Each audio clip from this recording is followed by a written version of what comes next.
好，咁咧根據呢個羅庚咧，就應該係茅山有向嘅。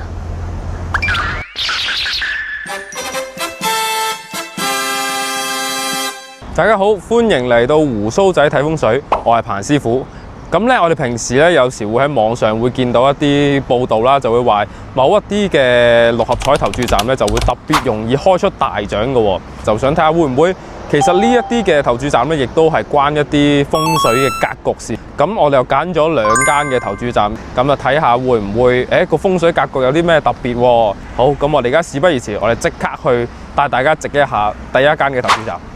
A few moments later， 啱啱喺度諗，到底係因為間鋪風水好，跟住佢容易開大獎啊，定還是係因為間鋪風水唔好就容易開大獎呢？即係啱啱喺度諗緊呢一個嘅問題，因為其實我哋同馬會係應該係對立嘅關係噶嘛，即係我哋贏錢，咁佢就會賠錢；咁佢贏錢，咁我哋就冇得中噶啦嘛。跟住就喺度諗緊到底係應該好風水會中啊，定還是係唔好風水先至會中呢？咁呢個呢，就係我哋第一站嘅拍攝地點啦，就係大埔廣場嘅投注站。講到呢間馬會，佢最好嘅一個風水格局呢，就係佢前邊呢一笪嘅空地啦。咁啊，呢一笪空地呢，我哋風水學入邊呢，就可以叫明堂啦。明堂亦都係一個聚人丁聚財嘅一個地方。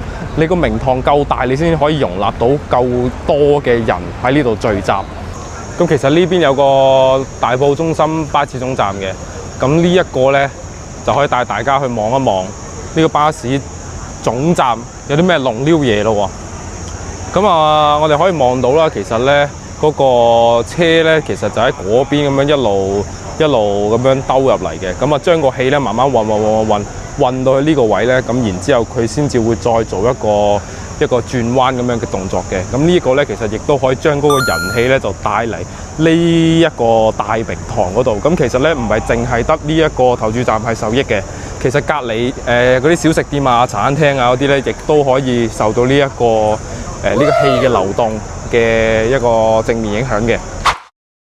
而家咧就即場喺度度下個羅庚，睇下佢咧係開邊度啦，個坐向。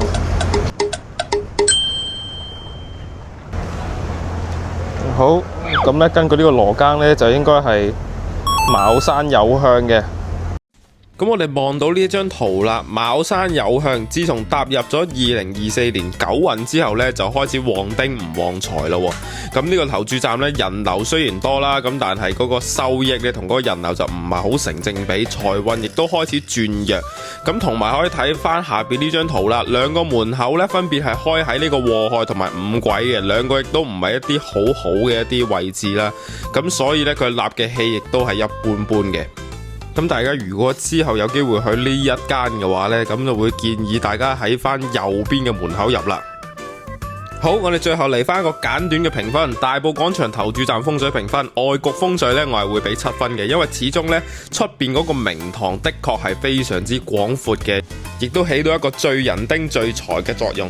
咁但係始終呢間鋪嘅內局風水始終係一般般啦，兩個門口呢亦都係開喺一啲唔係太好嘅位置上面，咁所以呢度我就係俾3分嘅啫，所以整體嘅財運指數呢，我都會俾佢6分嘅喎，因為畢竟呢，我哋同馬會始終係一個對立嘅關係啦，佢旺我哋就唔旺啦，咁所以呢，綜合翻所有因素之後，我會俾6分嘅。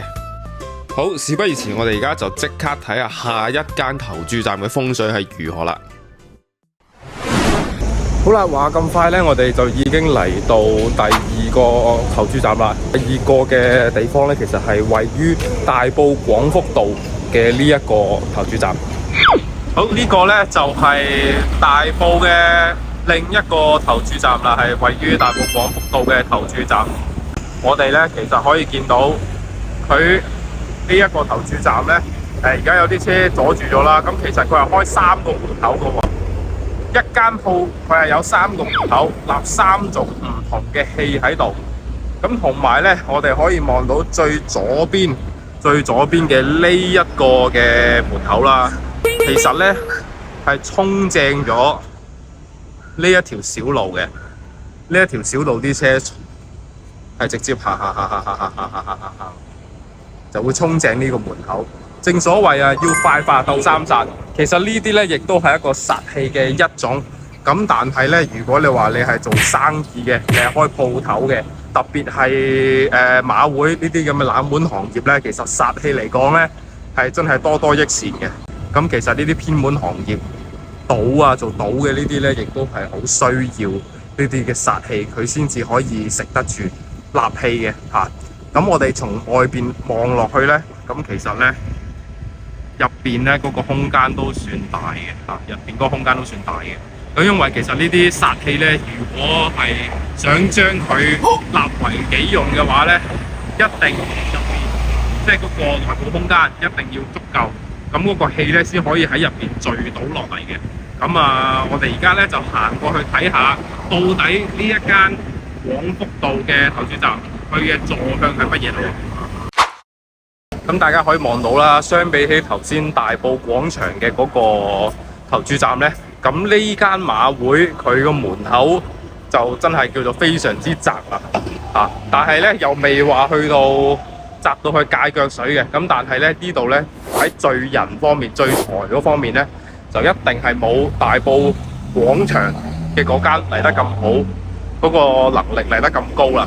咁啊，我而家咧就喺呢個馬會個門口就對出去望啦。唯一嗰個殺氣咧，就係頭先啱啱講嘅嗰個路衝，就即係呢一個位啦。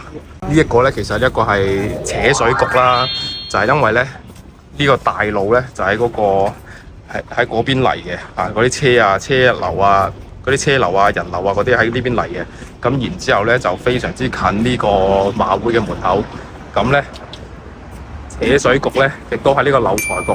咁但係咧，對於馬會嚟講咧，漏財局反而係一個好事，因為財來財去啊，嗰個資金流轉得快啊。好，而家咧就睇一睇嗰個坐向啦。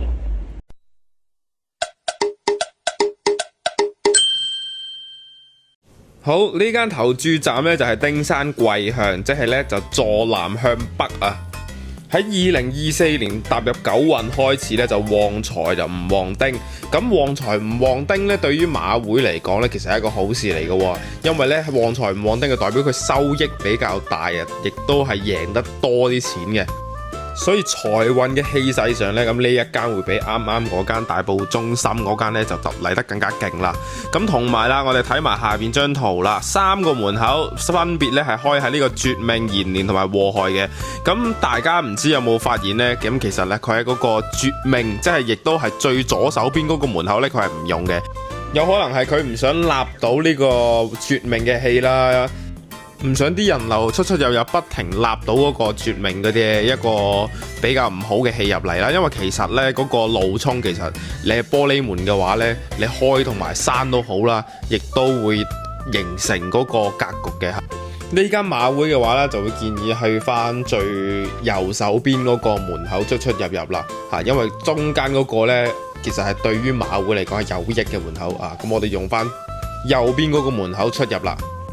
好啦，咁最後咧就同大家做一個風水評分啊。咁咧外局風水咧有7分，內局風水咧有6分，但係財運指數咧就會俾2分咁多嘅啫。因為呢間投注站咧，我睇嗰個財運咧就係旺盛啊，咁所以咧如果我去買六合彩嘅話咧，我都未必會揀呢一間嘅啦。如果你中意呢條片嘅，就不妨俾個 like、share 同埋 subscribe 我嘅 channel。咁我哋下一期咧就繼續睇唔同嘅投注站風水啦。我係鬍鬚仔睇風水彭師傅，我哋下次見，拜拜。